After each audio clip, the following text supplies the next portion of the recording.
Hello, कैसे हैं मेरे दोस्त। उम्मीद करते हैं सभी लोग अच्छे होंगे, बिल्कुल मस्त होंगे, एकदम फिट होंगे। मेरे प्यारे दोस्त, आज के जो सेशंस हैं वो काफ़ी वीवीआई हैं उन बच्चों के लिए जो सीबीएसई बोर्ड से एग्ज़ाम की प्रिपेयर कर रहे हैं, 10th के एग्ज़ाम देंगे। उनके लिए बिल्कुल मस्ट वीवीआई क्वेश्चंस उठा के लाए हैं हम, जो कि यहाँ पे देख रहे हैं क्वाड्रेटिक इक्वेशन है जिसको सॉल्व कराना है, जिनके रूट निकालना है, फाइंड द वैल्यू ऑफ के दे रखा है उसको निकालना है। ये काफी रिपीटेड है क्वेश्चंस। अगर बात करें तो मैं कहूंगा कि आप अपने लिस्ट में इसे वीवीआई कर लें, वेरी वेरी इंपोर्टेंट कर लें। ये क्वेश्चंस पूछे जाएंगे इस साल, कई सालों से नहीं पूछे गए, तो ये रिपीटेड है, 2-3 साल से नहीं पूछे, इससे पहले लगातार पूछे गए एनसीईआरटी का क्वेश्चन है। तो ज्यादा बताने की जरूरत नहीं है, आप लोग ऑलरेडी समझदार हैं, कई पूरे साल तैयारी के हैं, अब एग्जाम की समय है। तो कुछ वीवीआई क्वेश्चंस आप देख लीजिए, इसे नोट कर लीजिए। देखिए यहाँ पे दिया the quadratic equations 9x² + 6xk + 4 has equal roots, then value of k. तो मेरे प्यारे दोस्त, ये बात तो आप आराम से समझते हैं। निकालना क्या है आपको, तो के का वैल्यू निकालना है, ये भी बात आप अच्छे से समझ रहे हैं। जबकि ये क्वेश्चंस अगर 2 नंबर में बनाना होगा तो 2 नंबर में, नहीं तो 1 नंबर में पूछेंगे, लेकिन ज्यादातर ये 2 नंबर में पूछे गए हैं। अभी तक में हमने जो उस सवाल में देखे हैं 2 नंबर्स में पूछे गए हैं, तो 2 नंबर में ये पूछे जाएंगे। तो आप इसे कृपया बनाने का कोशिश कीजिए, और आप मेरे चैनल में नए हैं तो आप इस चैनल को सब्सक्राइब कर लें, ताकि मैं आपको वीवीआई क्वेश्चन डायरेक्टली आप तक पहुंचा सकूं। ठीक ना मेरे दोस्त। तो हम बढ़े आगे। देखिए ये क्वेश्चंस बनाएंगे कैसे। तो ये सबसे पहले आपको जो क्वाड्रेटिक इक्वेशन दिया है वो क्या दिया है, गिवन आपको दे रखा है 9x² + 6kx + 4, यही आपको दे रखा है। सबसे पहला मंत्र, इसमें कुछ नहीं हो तो इक्वल टू करके 0 तो लगा सकते हैं ना मेरे दोस्त, कोई बहुत बड़ी चीज है, 0 लगा दो, 1 नंबर मिल जाएगा आपको। दूसरी बात, अब इसको बनाना कैसे, तो सबसे पहले आप इसमें देख लो a = 9, b = 6k, क्योंकि k का वैल्यू निकालना है मेरे दोस्त, तो k को छोड़ना नहीं, क्योंकि k को ही तो निकालना है, एंड c = 4। तो बताइए क्या होगा, d = फार्मूला क्या होता है, फटाफट बोलेंगे, b² - 4ac, यही तो फार्मूला है। अब इस फार्मूला पे काम कराना, b² - 4ac, d = b² - 4ac। तो b का वैल्यू आपको क्या दे रखा है, 6k। तो आप यहाँ पे 6k का स्क्वायर कराओ मेरे प्यारे दोस्त, 6k का क्या करा दो, स्क्वायर करा दो। माइनस तो आपको फार्मूला में दे रखा है, तो माइनस आप वैसे ही लिखो। 4 भी आपको क्वेश्चन में ऑलरेडी दे रखा है, 4 लिखो फार्मूला में। फिर a का वैल्यू 9 तो इंटू 9, c का वैल्यू 4 तो इंटू 4, यहां तक में कोई डॉट। ये समझने में तो आ गया ना भाई साहब, कैसे भी 0 के बराबर जो बच्चे होंगे उनको ये समझ में आ जाएगा, क्योंकि हम ये फार्मूला को ओनली फॉर पुट किए हैं, ज्यादा कुछ किए नहीं है मेरे दोस्त। तो चलिए अब काम कराते हैं, 6 6 जा 36, 36k² माइनस और इक्वल टू 0 दीजिए, माइनस 4 9 जा 36, 36 4 जा कितना हो गया, 144, यस 144, 4 4 जा 16, 16 9 जा 144 इक्वल टू 0। अब देखिए 36k², ये बाय ट्रांसपोजिशनिंग उठा के इधर लाइए तो क्या हो जाएगा, माइनस है तो प्लस 144। अब बताइए k² बराबर क्या हो जाएगा, 144 अब बाय 36। अब इससे ये कटेगा, ऑफ कोर्स कटेगा, कितने बार में, 6 4 जा, अब 3 4 जा 12 14, वेरी गुड, मतलब कि 4 बार में कट गए। कम से कम देखो भाई, कुछ नया चीज नहीं करा रहा हूं, बाकी ये नहीं कहना कि मेरे दिमाग से ऊपर चल रहे सर, बिल्कुल 0 से मैं करा रहा हूं। मेरे क्लास का इनाम है बेसिक क्लासेस, इसीलिए मैं बच्चे को, जिनको आते हैं उनको भी, जिनको नहीं आते हैं वो इस क्लास में सीख ले कि कैसे हम बनाते हैं। तो चलिए k², अब इतना तो पता है ना प्यारे दोस्त, स्क्वायर हटेगा तो रूट में आवेगा, जब रूट में आवेगा तो पेयर लगा लेगा, इतना तो आता है ना, 4 का पेयर 2 2 जा 4। अब ये मत कहना कि सर कैसे होते हैं, आई डोंट नो, तो मैं भी नहीं जानता हूं भाई, 10th के बच्चे होके ये बात मत खड़ा करना। तो 2 का 1 लोगे तो रूट हट जाएगा, जब रूट हट जाएगा तो आंसर क्या आ जाएगा, तो +-2। क्यों, क्योंकि यहां पे क्या दे रखा है आपको, क्वाड्रेटिक इक्वेशन दे रखा है, तो इसका वैल्यू जो आएगा प्लस माइनस में आएंगे मेरे डियर दोस्त। मेरे बच्चों देखो, तो ऑप्शन की बात करें कि सर एमसीक्यू में देंगे तो क्या करेंगे, अरे एमसीक्यू में देंगे तो ये ऑप्शन देख लो प्लस माइनस में कहां दिखाई दे रहा है, बताओ फटाफट। ऑप्शन नंबर ए, आपको बिल्कुल विजुअल हो रहा है, ऑप्शन ए +2 और +-2, तो ऑप्शन ए इज परम सत्य आंसर। चलिए इस प्रकार से हम नेक्स्ट क्वेश्चन में एंट्री करेंगे। नेक्स्ट क्वेश्चंस आपके पास क्या है मेरे दोस्त, वो प्रोबेबिलिटी से क्वेश्चंस है। जरा क्वेश्चन देख लो, the probability that a number selected from the number 1 to 15, मतलब 1 2 3 4 5 6 6 ऐसे करके 15 तक के नंबर दिए हैं। इज मल्टीपल ऑफ 4, इनमें मल्टीपल ऑफ 4 का ही प्रोबेबिलिटी निकालना है, ना कि 1 से लेके 15 तक का नंबर का निकालना है। तो मल्टीपल 4 का प्रोबेबिलिटी निकालना है, और आपको ऑप्शन भी यहां पे दे रखा है, जो ऑप्शन यहां पे है देखिए। ऐसे टाइम में आप क्या करोगे, तो आप तो दिमाग लगाओगे। अब डायरेक्टली तुक्का मत मारना, तुक्का नहीं मारने वाला क्वेश्चन है मेरे भाई, तुक्का क्यों मारेगा, कंसेप्ट से भी बनाएगा तो 2 मिनट में बन जाएगा कि नहीं बनेगा, नहीं बनेगा, ऐसा कोई बात है नहीं है। तो कंसेप्ट से बनाओ ना। अगर बनाने के लिए देंगे तो 2 नंबर में पूछेंगे, अगर जनरली पूछेंगे तो 1 नंबर में पूछेंगे। बट ये आपको एनसीईआरटी में 1 नंबर में पूछा गया है, लगातार 3 साल पूछा गया, 19 में भी पूछा है, 20 में भी पूछा है, 21 में पूछा है, 22 23 ये नहीं पूछा है, तो 24 में तो पूछेंगे ना मेरे दोस्त, क्यों नहीं पूछेंगे, इसका यही तो सीक्वेंस है, 2 साल बाद पूछना।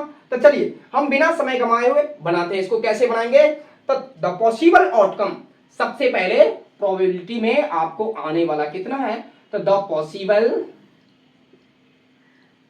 ओ sorry, your possible outcome, possible outcomes इसमें कितने होंगे, तो कितने नंबर कह रहे हैं 15, तो 15 होंगे। अब इसमें पॉसिबल आउटकम 15 होंगे। अब निकालने के लिए क्या कह रहा, selected from the number is multiple of 4, जो 4 के मल्टीपल में सिलेक्टेड हो, तो 4 के मल्टीपल में क्या सिलेक्टेड इसमें नंबर आपको आएगा, तो favourable, the favourable number multiple किसके, 4 के। तो 4 में कौन कौन फेवरेबल मल्टीपल होगा भाई मेरे, तो 4 1 जा 4, 4 2 जा 8, 4 3 जा 12, अब 4 4 जा 16 तो हम ले नहीं सकते हैं। तो कितने इसमें फेवरेबल मल्टीपल में आ रहे हैं, तो 3 ही तो आ रहे हैं, टोटल कितने आ रहे हैं, 3 आ रहे हैं। तो प्रोबेबिलिटी बराबर क्या होता है, प्रोबेबिलिटी बराबर क्या होता है मेरे दोस्त, कोई बता सकते हैं, प्रोबेबिलिटी बराबर क्या होता है, favourable outcomes by total number. तो आउटकम्स इसमें कितने डिजिट, तो 1 2 3, 3 डिजिट तो आउटकम्स है, तो 3 बाय क्या डालो 15, 3 1 जा 3, 3 5 जा 15, मतलब कि 1 बाय 5, 1 बाय 5 इज परम सत्य आंसर। अब ऑप्शन में देखो 1 बाय 5 कहां पे दिखाई दे रहा है मेरे दोस्त, तो सी इज परम सत्य आंसर। इस प्रकार से मैं आपको और भी नए क्वेश्चंस, तो मेरे प्यारे दोस्त ये 3rd नंबर क्वेश्चंस आपके पास है। ये भी क्वेश्चंस एकदम मस्ट भी आए हैं, एपी के सीरीज से उठा के लाए आपके लिए, कि ताकि मेरे बच्चों को 2 नंबर आसानी से मिल जाए। ये 2 मार्क्स में पूछे जाने वाला क्वेश्चन है मेरे प्यारे दोस्त, 2 मार्क्स में, ये 2 मार्क्स यहां से, ये एकदम VVI क्वेश्चन है, इसे आप बोले तो VVI, very very important questions. आप बेसिक क्लास से यहां से आप 2 नंबर उठा सकते हैं मेरे दोस्त। तो चलिए उठा लो, भर लो झोड़ों में नंबर को, मतलब कि ब्रेन में घुसाओ और ले आओ एग्जाम में 2 नंबर इजी वे में। क्वेश्चन जरा पढ़ लो, the 10th term from the end, मतलब क्वेश्चन क्या कर रहा है, फ्रॉम द एंड, मतलब कि ये जो सीक्वेंस है जरा नोट करो। अभी थोड़ा समय ज्यादा ले लेता हूं मेरे दोस्त, मैं इसलिए समय ज्यादा ले लेता हूं कि कुछ बच्चे ऐसे हैं जो बिल्कुल कुछ नहीं जानते हैं, एकदम जीरो है, उन बच्चे को यहां से उनकी कल्याण हो जाएगी, इसलिए मैं स्लो लेता हूं, नहीं तो वरना 1 मिनट में ये क्वेश्चन मैं बना के दे दूंगा। इसीलिए क्या कर, the 10th term from the and AP sequence, मतलब कि ये जो एपी का सीक्वेंस है ना मेरे दोस्त, एपी का सीक्वेंस, इसके 10वें टर्म मतलब कि 10th टर्म, देख रहे ना, फ्रॉम द एंड मतलब कि एंड से। अभी तक आपने शुरू से, एग्जाम वाले गोल गोल घुमा के पूछते हैं क्योंकि आप CBSE वाले हो ना, आप लोग बहुत टोपी पहनाते हो गार्जियन को, तो लो ना भैया, आपको भी पहना रहा है। फ्रॉम द एंड से मतलब कि एंड से 10वें स्थान पर क्या आवेगा, ये बात ये कह रहा है। ऐसे कंडीशन में सबसे पहले आपको इस क्वेश्चन में देखना है कि ए, अब इसमें क्या है, इसमें ए क्या है मेरे दोस्त, तो ए इक्वल टू 4 क्या है। अब डी, डिस्टेंस इसका कितना का है, तो देखो 4 में 5 बढ़ा तो 9, 9 में 5 बढ़ा तो 14, चलिए इतना कुछ नहीं पता है ना, तो 9 माइनस 4 इक्वल टू कितना निकल गया, 5 निकल गया। अब ये आपको 5 निकल गया।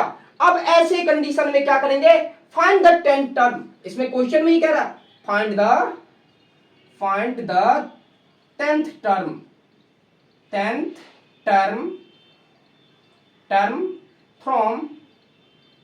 फ्रॉम द एंड मतलब कि लास्ट से, फ्रॉम द एंड। अब देखिए तो इसमें क्या हो जाएगा, एपी आपका रिवर्स कर जाएगा, मतलब कि रिवर्स हो जाएगा, रिवर्स कर जाएगा मेरे दोस्त। रिवर्स का मतलब उल्टा हो जाएगा, जिसको आपने ए माना उसको आपको डी मानना पड़ जाएगा, सॉरी मतलब कि लास्ट टर्म मानना पड़ जाएगा, तो लास्ट टर्म को यहां पे आप ए मानो, मतलब कि क्या बन गया 254 बन गया ये। और डिस्टेंस सेम ही रहेंगे मेरे दोस्त, 5 ही रहेंगे। तो अब फार्मूला क्या होता है एपी बराबर, ये मत कोई कहना कि मुझे नहीं पता है सर, नहीं पता होगा तब तो समझ लो बात गड़बड़ है, तब आज ही तुम सीख लो। फार्मूला क्या होगा, A plus n minus 1 into D, यही फार्मूला पे बनाते हो ना, तो इस फार्मूला पे बनाना शुरू करो। ये तो मैं आपको समझने के लिए लिख दिया हूं। तो ए मैंने क्या कहा, रिवर्स है, तो इसीलिए आपको ये लेना है 254 प्लस n क्या कह रहा है क्वेश्चन में, तो n आपको पता है कितना है, तो नंबर ऑफ टर्म 10वें टर्म, तो 10। अब -1 आपके इसी के अंदर है, फॉर्मूले के अंदर है। अरे भाई डी क्या बोलना, डी इक्वल टू 5, लिख दो 5। अब कार्य कराने आता है ना, करा दो 254 प्लस, सॉरी डी जो होगा ना रिवर्स चलेगा, रिवर्स मतलब कि कम होते आएगा, कम कम कम होते आएगा, तो मतलब डी माइनस में हो जाएगा मेरे प्यारे दोस्त। क्यों, क्योंकि 254 में -5, फिर -5, फिर -5, जैसे कि इधर से क्या होता है प्लस होता है और इधर से क्या होता है माइनस होता है। इस क्वेश्चन में यही बहुत लॉजिक की बात है, अगर ये नहीं पता है ना तो फिर दिक्कत होगी। इसीलिए मैं बिल्कुल छिलका छुड़ा के जीरो लेवल से बता रहा हूं, जीरो लेवल से। इसमें कोई बच्चे को ये नहीं लगेगा कि हम पहले से कुछ नहीं जानते, हमको तो कुछ पता नहीं। अरे भाई कुछ नहीं पता है तो सब कुछ पता कर लेना, मैं सब कुछ बता रहा हूं। यहां पे रिवर्स चलेगा, इसीलिए यहां पे आपको डिस्टेंस जो हो जाएगा माइनस हो जाएगा, क्योंकि कम होते हुए आ रहा है, तो माइनस तू भी करा दे। चलो तो यहां पे 10 माइनस क्या हो जाएगा मेरे प्यारे दोस्त, तो 9 हो जाएगा, इनटू में डिस्टेंस आपका क्या हो जाएगा -5 हो जाएगा। अब जरा करो 254 बोर्ड मास तो आता है ना, 9 5 जा 45 प्लस माइनस -45, इसको माइनस कराएंगे, 4 में से 5 नहीं माइनस होगा, तो 4 में से 14 में से 5 गया तो 9, ये बच गया 4 में से 4 0, मतलब 209। मतलब कि दोस्त अगर बात करें तो 209 इज परम सत्य आंसर। ये 209 इसका आंसर आएगा, जो बिल्कुल सही है। दिस इज परम सत्य आंसर। तो इसे आप सीखिए, इसे आप प्रैक्टिस कीजिए 2-4 बार। आप चाहे तो स्क्रीनशॉट ले सकते हैं या फिर वीडियो को रिपीट करके देखिए। मुझे व्यू नहीं चाहिए भाई साहब, आप एग्जाम पास कर लो ना, फिर व्यू तो आ जाएंगे ना। हम वैसे भी ऑफलाइन क्लास चलाते हैं जिसमें बहुत सारे बच्चे हैं मेरे पास, तो आपके सिखाने के लिए मैं बेसिकली इतने चीज कर रहा हूं, इतना प्रयास कर रहा हूं। तो आपको अगर चैनल अच्छा लगे तो इंसानियत तो बनती है ना दोस्त, कम से कम सब्सक्राइब कर दो। जो दोस्त हैं, जो बिल्कुल जीरो बराबर दोस्त हैं, उनके पास ये वीडियो शेयर करो, ताकि उनको बताओ कि VVI भाई साहब, VVI एग्जाम में आने वाला क्वेश्चन आ रहा है, 10 क्वेश्चन देंगे, 5 पूछेंगे, देख लेना तू। ओके, तो मेरे प्यारे दोस्त आज के लिए इतना ही रहने दो, फिर नेक्स्ट वीडियो आपके लिए मैं लेके आऊंगा। तब तक के लिए बाय बाय, सी यू।